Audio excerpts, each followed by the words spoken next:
فجر کی قضا ظہر سے پہلے پڑھیں یا بعد میں؟ اگر فجر کی نماز قضا ہو جائے تو کیا ظہر کی نماز سے پہلے فجر کی قضا پڑھیں یا ظہر کی نماز کے بعد قضا پڑھیں؟ محمد مرسلین انڈیا سے۔ پہلے پڑھیں۔ ایک تو فجر قضا کر دی، یہ گناہ، اوپر سے اتنی تاخیر کر رہے ہیں تو گناہ در گناہ ہوگا۔ حدیث میں آتا ہے من نام عن صلاۃ او نسیھا فلیصلیھا اذا ذکرھا فإن ذلک وقتھا۔ صحیح حدیث ہے، آپ صلی اللہ علیہ وسلم نے فرمایا کسی کی آنکھ نہ کھلے نماز میں یا بھول جائے تو جیسے ہی یاد آئے یا جیسے ہی جاگ آئے فوراً نماز پڑھے وہ، اور یہی پھر اس کا وقت ہوگا۔ تو اس میں تاخیر کرنا ٹھیک عمل نہیں ہے، تو ظہر تک بھی ڈیلے نہ کریں اس کو، یہ بھی غلط ہے۔ قضا نمازیں کس طرح پڑھیں؟ قضا نمازیں کس طرح پڑھنی چاہیے؟ کیا ان کی پانچوں نمازیں اکٹھے ایک وقت میں پڑھ سکتے ہیں؟ وحید اللہ خان کوہاٹ سے۔ جی ہاں، ایک وقت میں، ایک دن میں آپ پڑھ سکتے ہیں، ایک ٹائم پہ بھی پڑھ سکتے ہیں۔ 5 نہیں بلکہ وتر کی قضا بھی واجب ہے، تو وتر ملا کے 6 ہو جائیں گی، تو وہ قضا اکٹھی بھی پڑھ سکتے ہیں۔ اور نیت یہ کرنی ہے کہ میرے ذمے، جیسے فجر آپ پڑھ رہے ہیں تو نیت یہ کریں میرے ذمے فجر کی جتنی نمازیں لازم ہیں ان میں سے میں سب سے پہلی نماز پڑھ رہا ہوں۔ تو دوبارہ جب فجر پڑھیں گے تو بھی یہ نیت کریں گے کہ میرے ذمے فجر کی جتنی نمازیں ان میں سب سے پہلی، اس لیے کہ وہ جو پڑھ چکے ہیں وہ تو ذمے میں رہی نہیں ہے نا، تو اب جو ذمے میں رہ جائیں گی ان میں سب سے پہلی۔ تو اسی طرح پڑھتے چلے جائیں، وتر بھی اور ظہر بھی اور عصر بھی، اور اس میں سنت نہیں پڑھی جائے گی۔ سنتوں کی جگہ قضا نمازیں پڑھ سکتے ہیں، کیا عصر اور عشاء کی سنتیں غیر مؤکدہ نہ پڑھیں اور اس کی جگہ قضا نماز پڑھ لیں؟ کس طرح نفل بھی نہ پڑھیں تو کیا یہ صحیح ہے؟ محمد آصف صاحب انڈیا سے۔ جی ہاں صحیح ہے، یہ سنت مؤکدہ تو نہ چھوڑیں لیکن غیر مؤکدہ قضا عمری کی خاطر چھوڑ دیں۔ کیا صرف فرض نماز پڑھنا ٹھیک ہے؟ اگر کوئی شخص سنت مؤکدہ اور غیر مؤکدہ اور نوافل چھوڑ کر صرف فرض اور واجب ہی ادا کرتا ہے تو کیا اسے گناہ ہوگا اور آخرت میں حساب ہوگا یا نہیں؟ نیز کیا اس کی قضا کرنی ہوگی؟ دیکھیں، نوافل چھوڑ دیتا ہے یا سنت غیر مؤکدہ چھوڑ دیتا ہے تو کوئی گناہ نہیں ہے، لیکن اگر صرف سنت یعنی فرائض پہ اکتفا کرتا ہے اور سنت مؤکدہ کبھی بھی نہیں پڑھتا تو پھر یہ گناہگار ہے، کیونکہ سنت مؤکدہ کو ہمیشہ کے لیے ترک کر دینا علماء کہتے ہیں اس میں گناہ کا خطرہ ہے اور یہ شخص قابل ملامت ہے، کیونکہ سنت مؤکدہ یہی ہے جس کی تاکید بہت زیادہ ہے۔ جیسے فجر کی 2 سنتیں آپ صلی اللہ علیہ وسلم ہمیشہ پڑھا کرتے تھے، حتیٰ کہ فجر کی سنتیں سفر میں بھی نہیں چھوڑی آپ صلی اللہ علیہ وسلم نے، تو باقی سنتوں کا بھی جو مؤکدہ ہیں ان کا اہتمام ضروری ہے۔ کبھی کبھار چھوٹ جائیں تو کوئی حرج نہیں ہے اس میں، جیسے سفر میں چھوڑ دیں یا کوئی ایمرجنسی ہے یا بہت زیادہ تھکاوٹ ہے، کبھی کبھار چھوڑنے میں کوئی حرج نہیں ہے۔ فجر کی سنتیں رہ جائیں تو کب پڑھیں؟ کیا ہم فجر کی نماز کے بعد سنت پڑھ سکتے ہیں؟ بعض لوگ بولتے ہیں کہ تم پڑھ سکتے ہو اور بعض لوگ کہتے ہیں کہ نہیں بلکہ طلوع آفتاب کے بعد پڑھ سکتے ہو، اس بارے میں رہنمائی فرمائیں۔ عاصم نصیر کشمیر سے۔ یہ مسئلہ علماء کے مابین اختلافی ہے۔ امام احمد بن حنبل، امام شافعی کے نزدیک جائز ہے کہ فجر کی فرض نماز کے فوراً بعد آپ سنتیں پڑھ لیں، لیکن امام حنیفہ رحمہ اللہ تعالیٰ کے نزدیک فوراً بعد نہیں بلکہ اشراق کے وقت آپ پڑھیں، اور یہ عبداللہ بن عمر سے ثابت بھی ہے عملاً کہ، اور یہ جو حدیث میں آتا ہے کہ نماز کے بعد سنتیں پڑھی جائیں تو احناف کے ہاں اس کا مطلب یہی ہے کہ نماز کے بعد اس وقت جب مکروہ وقت گزر جائے، اور وہ اشراق کے وقت گزر چکا ہوتا ہے کیونکہ فجر کی نماز کے بعد نوافل نہیں ہے، تو اس لیے، اور صحابہ سے بھی منقول ہے، تو کسی وقت میں انشاءاللہ پورے ریفرنس کے ساتھ اس پہ دلائل ریکارڈ کروا دوں گا۔ ابھی تو صرف سائل نے جتنی بات پوچھی ہے تو صرف ٹو دا پوائنٹ اسی بات کا جواب دے رہا ہوں کہ فقہ حنفی میں یہی ہے کہ آپ اشراق کے وقت پڑھیں، فوراً بعد نہ پڑھیں۔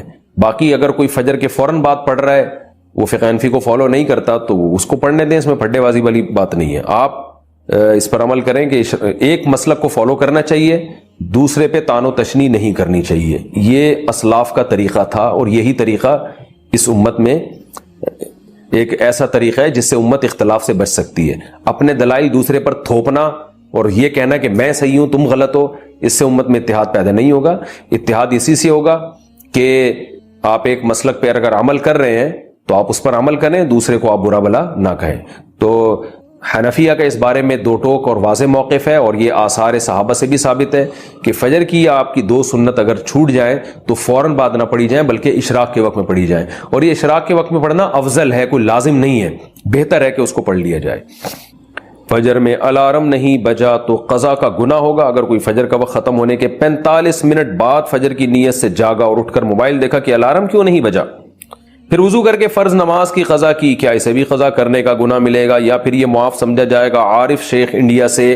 عارف شیخ صاحب اگر پورا انتظام اس نے فجر میں اٹھنے کا کیا تھا پھر بھی بیچارے کی آنکھ نہیں کھلی تو پھر کیوں گناہ ملے گا؟ حدیث میں آتا ہے کہ لیس فی النوم التفریط فی الیقظہ، آپ صلی اللہ علیہ وسلم نے فرمایا کہ سوندے میں کوتاہی نہیں ہے۔ کوئی آدمی اگر سو جائے اور آنکھ نہ کھلے، خود آپ صلی اللہ علیہ وسلم کے ساتھ ایسا ہوا صحیح بخاری میں کہ اس کو آپ صلی اللہ علیہ وسلم کی آنکھ نہیں کھلی، کیونکہ حضرت بلال جنہوں نے جگانا تھا ان کی آنکھ نہیں کھلی، تو حضرت بلال کہ جب سورج کی کرنیں آپ کے چہرے پر پڑی ہیں تو حضرت بلال کی آنکھ کھلی تو آپ نے سب کو اٹھایا۔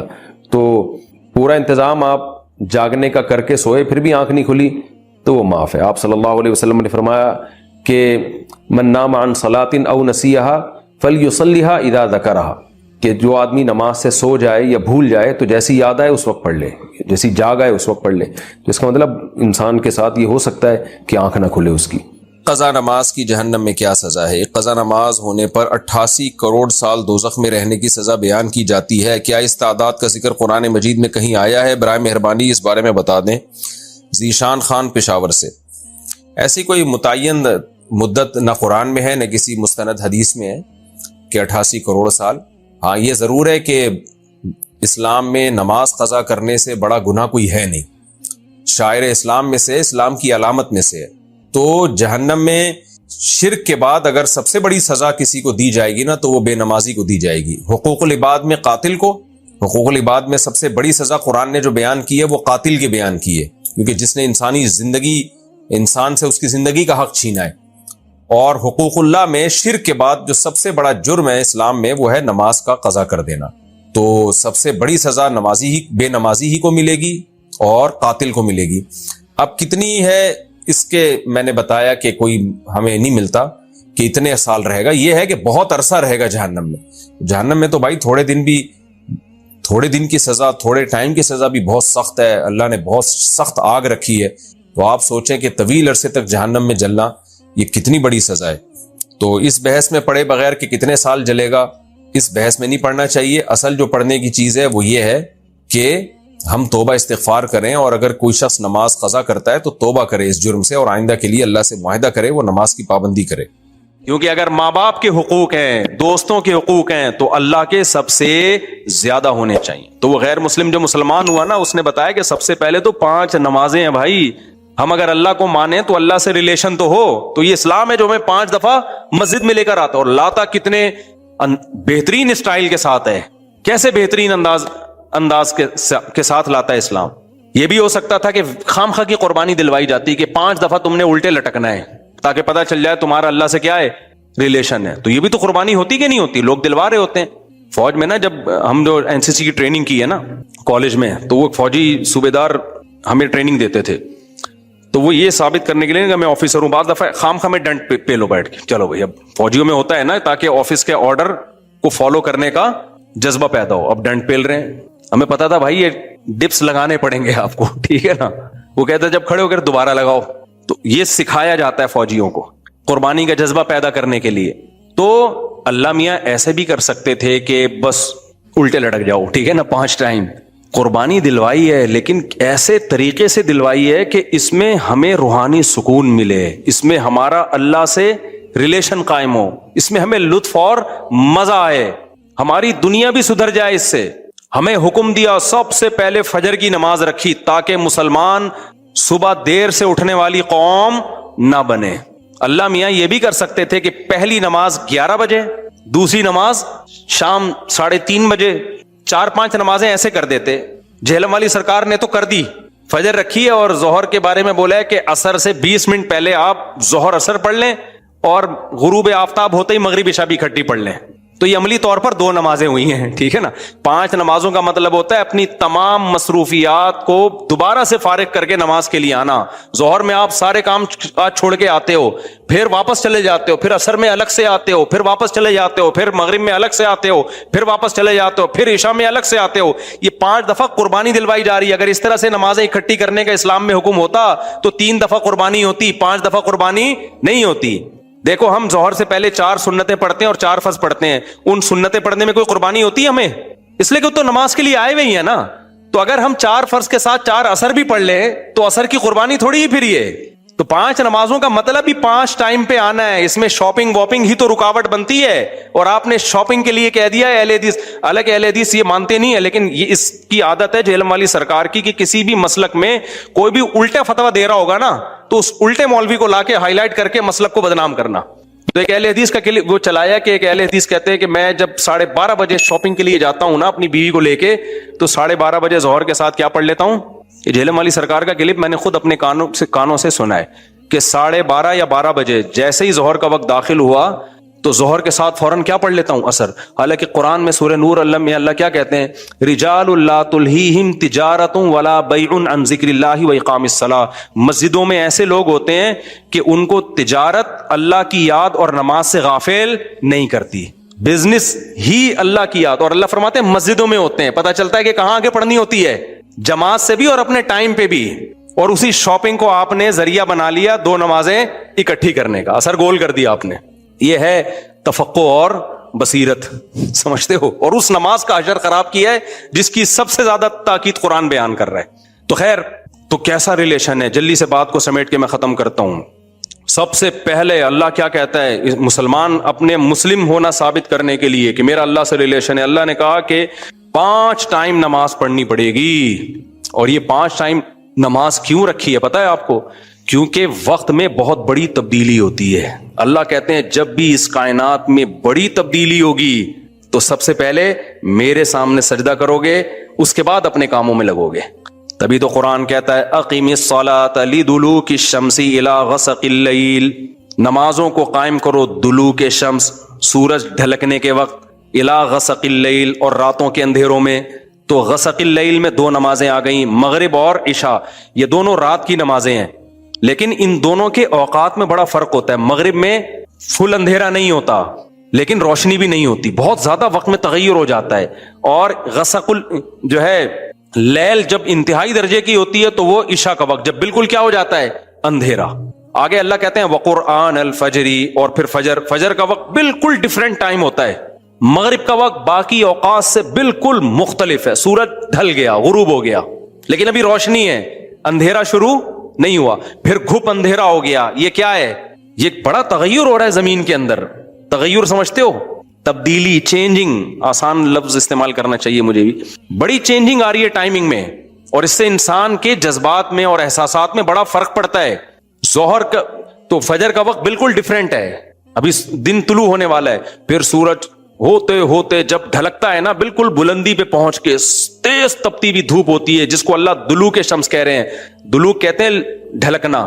تو سورج کا جو ڈھلکنا ہے نا, بلندی پہ جا کے لڑکنا نیچے, اس کو کیا کہتے ہیں. اس میں اللہ نے 2 نمازوں کا ذکر کر دیا, ظہر اور عصر. اس لیے کہ دلوک جو معتد بھی ہوتا ہے, گاڑی اردو پھر استعمال کر رہا ہوں, معتد بھی قابل ذکر دلوک, وہ ایک عصر میں ہوتا ہے, ایک ظہر میں ہوتا ہے. میں نے وہ کلپ ریکارڈ کروایا تھا نا عاقب سعید کو کہ 5 نمازیں اپنے ٹائم پر ہیں, اور یہ قرآن کی عیسائی سے ثابت ہے کہ نمازوں کے 5 ٹائم ہیں, 3 ٹائم کی نمازیں قرآن میں نہیں ہیں. تو اس پہ میں نے کہا تھا کہ دلوک شمس ہے نا, سورج کا ڈھلکنا, تو معتد بھی ڈھلکنا, قابل ذکر ڈھلکنا ایک ظہر کے وقت ہوتا ہے, ایک عصر کے وقت. کیونکہ عصر کے وقت 45 پہ آ جاتا ہے, اور ظہر کے وقت بلندی پہ جا کے ڈھلکتا ہے. تو اس کے نیچے کے لوگوں کے کمنٹس آئے ہوئے تھے کہ اگر قرآن کا یہ مطلب ہے ڈھلکنے کے وقت, تو پھر تو ہر وقت سورج ڈھلک رہا ہے. سمجھ میں آیا پاگل کسے کہتے ہیں. یہ ہے مجتہدین, یعنی ان کا دعویٰ یہ تھا کہ 3 وقت ہیں نماز کے قرآن میں, ظہر ہے اور عشاء ہے اور فجر ہے. وہ 3 وقت سے یہ ثابت کرنا چاہتے ہیں کہ ظہر عصر ملا کے پڑھ لو اور مغرب عشاء ملا کے پڑھ لو. اصل میں 3 ٹائم ہے, یہ غلط ہے. دلوک شمس کا لفظ ہے قرآن میں, اور دلوک سے مطلق دلوک مراد ہے, اور مطلق سے فرد کامل مراد ہوتا ہے, جو معتد بھی. دیکھو فرد کامل کو میں مثال سے سمجھاتا ہوں. پہلے میں یہ جنہوں نے اعتراض کیا نا اٹھ پٹانگ قسم کا, ان کے اعتراض کا جواب دوں. یہ کہتے ہیں ہر وقت, واقعی ہر وقت تو دلوک ہو رہا ہے, لیکن اس کا تو کوئی بھی قائل نہیں ہے. ایسے تو 1 کروڑ نمازیں ہو جائیں گی. ابے سورج بلندی پہ جا کے جب تک پورا غروب نہیں ہوتا تو ہر سیکنڈ ڈھلک ہی رہا ہے نا, تو کیا ہر سیکنڈ میں نماز پڑھیں گے؟ تو ظاہر ہے قرآن وہ بات کرے گا جو انسانوں کے فہم کے مطابق ہوں گی. تو اس سے صاف پتہ چلتا ہے وہ ڈھلکنا مراد ہے جو قابل ذکر ڈھلکنا ہو. تو قابل ذکر ڈھلکنا, جس کو اصطلاح میں کہتے ہیں معتد بھی ڈھلکان, وہ جب ہے جب بلندی پہ جا کے پہلی دفعہ ڈھلکنا شروع ہو اور پھر 45 کے زاویے پہ آ جائے. اس سے زیادہ ڈھلکان والی نماز حدیث سے ثابت بھی نہیں ہے. نہیں آئی میرا خیال ہے بات. تو مطلق سے فرد کامل مراد ہوتا ہے. اس کو میں مثال سے سمجھاتا ہوں. دیکھو میں آپ سے کہتا ہوں چائے لے کر آؤ, آپ برف ڈال کے ٹھنڈی چائے لے آئے, میں کہوں گا یہ کیا لے آیا, آپ کہیں آپ نے بولا تھا گرم چائے لاؤ. میں بولوں گا جب میں نے چائے کا لفظ مطلق بولا ہے, اس کے ساتھ کوئی گرم یا ٹھنڈے کی قید نہیں لگائی, تو اس سے فرد کامل ہی مراد ہوتا ہے. کامل فرد چائے کا کیا ہے, کامل درجے کی چائے کیا ہے, جو گرم ہوتی ہے, درمیانی درجے کا میٹھا ہوتا ہے اور مناسب سی پتی ہوتی ہے. میں نے آپ سے کہا چائے لے کر آؤ, آپ 6 چمچ زہر بنا کے نا پتیوں کے ڈال کے لے آئے, اور سب میں نے کہا یہ کیا لے کر آیا ہے, آپ کہہ رہے ہیں آپ بول رہے ہیں چائے. میں کہا بھائی تو زہر بنا دی, تو آپ بولو آپ نے یہ تھوڑی کہا تھا نارمل چائے, آپ نے تو چائے بولا تھا, تو چائے میں تو کوئی بھی چائے. سمجھ میں آ رہی ہے بات کہ نہیں آ رہی ہے؟ یہ چیزیں اصول فقہ میں پڑھی جاتی ہیں جو آج کل کے اسکالرز نے نہیں پڑھی, تبھی قرآن حدیث کا مطلب بھی ان کو سمجھ میں نہیں آتا. تو المطلق اذا اطلق یراد به الفرد الکامل, یہ اصول فقہ کا مسئلہ ہے اور لغت کا بھی مسئلہ ہے. یہ قاعدہ ہے, ضابطہ ہے کہ جب بھی کوئی لفظ علی الاطلاق بغیر کسی قید کے بولا جائے گا تو فرد کامل مراد ہوتا, اکمل نہیں. اکمل کا مطلب بہت اوپر کی زعفران والی چائے, نہ فرد کامل جو ناقص نہ ہو. زعفران والی چائے لے آؤ گے پھر بھی برا لگے گا. آپ بولو گے بھائی مفتی صاحب آپ نے چائے بولا تھا اور کہا تھا کہ فرد کامل مراد ہوتا ہے, تو میں اس میں زعفران ڈال کے لے آیا. اب میں پتہ نہیں زعفران پیوں نہیں پیوں یار, تو کیا کر کے لے آیا, میں تو کامل نہیں, میں تو اکمل. تو میں بولوں گا قاعدہ یہ ہے کہ مطلق جب بولا جاتا ہے تو نارمل جو کامل ناقص نہ ہو, اکمل مراد نہیں ہوتا اس سے. سمجھتے ہو؟ تو یہ قاعدے قرآن و سنت پہ بھی جاری ہوتے ہیں, کیونکہ اللہ میاں نے بھی تو کلام کیا ہے نا, نبی نے بھی تو کلام کیا ہے, تو نبی کے کلام میں بھی وہی لغت کے قاعدے چلیں گے جو عام قاعدے ہیں. سمجھتے ہو کہ نہیں سمجھتے؟ تو اب دیکھو قرآن کہہ رہے اقیم الصلاۃ لدلوک الشمس, سورج کے ڈھلکنے کے وقت. تو ڈھلکنے سے فرد کامل جو کامل درجے کا ڈھلکنا ہے, تو کامل درجے کا ڈھلکنا ایک جب بالکل بلندی پہ جا کے ڈھلکنا شروع ہوتا ہے, اس کو کہتے ہیں ڈھلکنا, پہلی دفعہ جب ڈھلکنا. اور دوسرا جب 45 کے زاویے پر جو عصر کے قریب کا ٹائم ہے جس میں سورج میں تغیر پیدا ہونا شروع ہو جاتا ہے, تو یہ ڈھلکنا ہے. تو اب جب بھی زمین میں کوئی نیا ٹائم داخل ہوتا ہے نا, تو اللہ کہتے ہیں کیا کرنا ہے سب سے پہلے, اللہ کا شکر. تبھی علماء نے اصول فقہ کی کتابوں میں لکھا ہے کہ نمازوں کے جو اوقات ہیں نا, یہی نماز کا سبب ہے. سمجھتے ہو؟ اللہ میاں نے نمازوں کے اوقات کو نماز کا سبب بنا دیا. اب اس بات کو بھی سمجھو, اصل میں نماز کا سبب ہے اللہ کے احسانات. نماز جو ہم پڑھتے ہیں اس کا اصل سبب کیا ہے؟ اللہ کے احسانات. اب اللہ کے احسانات تو 24 گھنٹے ہیں, تو کیا 24 گھنٹے پڑھتے رہیں؟ ظاہر ہے اس میں حرج ہے. تو اللہ میاں نے کیا کیا, اللہ میاں نے بولا دیکھو شریعت کا ایک اصول ہے. ابھی کیا تمہیں پورا اصول فقہ بیٹھا کے سمجھاؤں میں, لیکن کیا کریں, سمجھائے بات سمجھ میں آتی نہیں. دیکھو شریعت کا اور کامن سینس کا بھی ایک اصول ہے کہ جب کسی, پہلے مشکل اردو میں سمجھاتا ہوں پھر ایکسپلین کروں گا. جب کسی حکم کا مدار کسی حقیقی سبب پہ رکھنا ممکن نہیں ہوتا نا, تو سبب ظاہر پر حکم کا مدار رکھا جاتا ہے. مشکل ہے مجھے پتا ہے, آسان کر کے سمجھا رہا ہوں. دیکھو ہم جو سفر میں 2 رکعتیں پڑھتے ہیں, اس کی اصل وجہ ہے مشقت. کیوں ہم 2 رکعتیں پڑھتے ہیں؟ بھائی ٹینشن ہے سفر میں. اللہ نے نماز کیا کر دی کہ بھائی سفر میں آدمی ایسے راحت میں نہیں ہوتا جیسے گھر میں ہوتا ہے نا. تو اللہ میاں نے کیا حکم دیا کہ بھائی کتنی پڑھنی ہے؟ 2 پڑھنی ہے. تو اصل جو وجہ ہے نا سفر میں 4 کی 2 جو اللہ نے کر دی ہیں, اس لیے کہ سفر میں آدمی اتنی خوشی اور راحت میں نہیں ہوتا بلکہ تھوڑی سی ٹینشن میں ہوتا ہے. لیکن اگر اللہ تعالیٰ یہ کہتے کہ ٹینشن ہی پر حکم کا مدار ہے, تو یہ ٹینشن کم ہونے کے بجائے بڑھ جاتی. وجہ اس کی ہے کہ ہم سوچتے رہتے پتہ نہیں مجھے سفر میں ٹینشن ہو بھی رہی ہے کہ نہیں ہو رہی ہے. بعض دفعہ لوگ سفر میں گھر کی نسبت زیادہ خوش ہوتے ہیں. آپ جا رہے ہو جہاز میں یا ٹرین میں, بڑا مزہ آ رہا ہے, آدمی کو یار اللہ میاں نے تو کہا تھا ٹینشن کی, اب تو ٹینشن نہیں ہو رہی. تو وہمی تو ویسے ہی بڑھ جاتا وہمیوں کا پروگرام نا. وہ تو سارا جو 6 گھنٹے جس کا وضو نہیں ہوتا, وہ یہ کیسے سوچے گا کہ مجھے ٹینشن ہو رہی ہے کہ نہیں ہو رہی. پھر اگر ہو رہی ہے تو کتنے کلو ٹینشن ہو رہی ہے. بعض دفعہ ہو رہی ہے لیکن آدمی کہتا ہے یار اتنی تو مجھے گھر میں بھی ہوتی ہے, یا ہو سکتا ہے نہیں ہوتی ہے. تو اسلام ان بکھیڑوں سے نکال کے اللہ میاں نے کیا کیا, بھائی سفر سبب ہے ٹینشن کا اور ٹینشن سبب ہے نماز کا. تو اصل سبب تو ٹینشن ہے, لیکن اگر ٹینشن پہ میں نے ڈال دیا نا مدار, تو یہ ٹینشن کم نہیں ہوگی, بڑھے گی. لہذا سفر پہ ڈال دیا میں نے. اب سفر ہوگا تو چھوڑ دو, ٹینشن ہے یا نہیں وہ 2 پڑھا کرو. نہیں ہے بات, میرا خیال ہے. تو یہ ٹینشن سے بچانے کے لیے اللہ نے کہہ دیا اب سفر میں چاہے انجوائے بھی کر رہا ہوں نا آدمی, تو بھی ہم کتنی پڑھتے ہیں؟ 2 پڑھتے ہیں. اور مقام پہ جتنی مرضی ٹینشن میں ہوں پھر بھی پوری 4 پڑھتے ہیں. تو یہ اصول, اور یہ دنیا میں بھی یہ اصول چلتے ہیں. سمجھتے ہو کہ نہیں سمجھتے؟ تو یہاں بھی اللہ نے کیا کیا, اللہ میاں نے فرمایا اصل میں تو تم پہ نماز فرض ہے اس لیے کہ میرے احسانات تم پر بہت ہیں. اب وہ احسانات تو ہر وقت بولو ہوتے رہتے ہیں. اب ہر وقت احسانات ہیں تو اب ہر وقت پڑھتے رہے نماز, وہ تو ناممکن ہے. تو اللہ میاں نے کہا کہ بھائی دیکھو اللہ کے احسانات میں جو تجدد ہوتا ہے نا، جدت آتی ہے، وہ ٹائم کے لحاظ سے آتی ہے. ہماری پوری زندگی کا نظام کس سے چل رہا ہے؟ ٹائم سے چل رہا ہے. تو وقت جیسے ہی تبدیل ہوتا ہے نا، ایک نئی نعمت کا ظہور ہوتا ہے. تو تبدیلی وقت پہ حکم کا مدار رکھ دیا اللہ تعالیٰ نے. ٹائم جیسے جیسے چینج ہوگا تو سمجھ لو کہ اللہ کی نئی نعمت مل رہی ہے تمہیں، تو اس نئی نعمت پہ شکرانے کے لیے تم نے کیا کرنا ہے؟ نماز پڑھنی ہے. تو ٹائم چینج ہوتا ہے. تو ٹائم جو ہے نا، اب ٹائم تو 24 گھنٹے میں ہر سیکنڈ میں چینج ہو رہا ہے. تو وہی بات ہے، اللہ نے کہا ہر سیکنڈ میں چینج ہو رہا ہے، لیکن دلوک شمس والا ٹائم اور رات والا ٹائم اور وقرآن الفجر، فجر والا ٹائم، یہ اس میں ٹائم میں بڑا تغیر آتا ہے. تو بڑا تغیر آتا ہے تو نئی نعمت مل رہی ہے. اور لہذا جب نئی نعمت مل رہی ہے، حقیقت میں نہ بھی مل رہی ہو اور حقیقت میں اس سے پہلے بھی مل رہی ہو نہیں، لیکن اب فرض یہ کر لیا گیا ہے کہ جب ٹائم چینج ہوگا تمہیں نئی نعمت ملے گی، اور نئی نعمت ملے گی تم پر لازم ہے کہ اللہ کا شکر ادا کرو آگے. تو اس لیے علماء نے اس مسئلے کو بڑا اچھا سمجھا، اصول فقہ میں ایکسپلین کیا ہے کہ نمازوں کا جو سبب ہے نا وہ کیا ہے؟ اوقات کی تبدیلی. جیسے 2 رکعتوں کا سبب سفر ہے، حالانکہ اصل میں نہیں ہے، اصل میں تو کچھ اور ہے، لیکن اب اللہ نے کیا بنا دیا سفر کو. تو ایسے ہی نمازوں کے واجب ہونے کا سبب کیا ہے؟ وہ وقت میں بڑی تبدیلی. تو یہ 5 ٹائم اس زمین پر ایسے ہیں جس میں بڑی تبدیلی ہوتی ہے، اور ان بڑی تبدیلیوں سے انسان کو اللہ کی نعمتوں کا احساس ہوتا ہے. اگر یہ ٹائم رک جائے نا تو ہماری زندگیوں کی رنگینیاں ختم. صرف فجر ہی کا ٹائم ہو، ظہر میں جو الگ سی انسان کی فیلنگ ہوتی ہے، عصر میں الگ فیلنگ ہوتی ہے، مغرب میں الگ. انجوائے کرتا ہے انسان لائف کو، نہ ہر وقت اسے مغرب کا ٹائم چاہیے، اسے عشاء بھی چاہیے، لیکن ہر وقت عشاء نہیں چاہیے. اسے فجر کی بہاریں بھی چاہیے، لیکن ہر وقت فجر کی بہاریں نہیں چاہیے. اسے دوپہر کی چلچلاتی دھوپ بھی چاہیے، ہر وقت نہیں چاہیے. شام کی ٹھنڈی چھاؤں بھی چاہیے جو عصر کے ٹائم ہوتی ہے. اور کیسے سمجھائیں میرے بھائی، میرے پاس اس کے علاوہ تبھی تو 5 نمازیں ہیں، تو 2 نمازیں اکٹھی بیٹھی نہیں ہوتی، سمجھ رہے ہو؟ کیونکہ اوقات 5 ٹائم چینج ہوتے ہیں اور بڑی تبدیلی آتی ہے. تو 3 ٹائم کیوں پڑھ رہے ہو بھائی تم نماز؟ باقی قرآن و حدیث کے حوالے کیا ہیں وہ میں انشاءاللہ بھی ریئیکشن ریکارڈ کرواؤں گا، اس پہ وہ آ جائیں گے. تو میرے بھائی، تو یہ اسلام ہے جو ہمیں کہتا ہے کہ جب وقت میں بڑی تبدیلی ہوگی تو تمہیں اللہ کی نعمت کو واقعی ہوتا بھی ہے.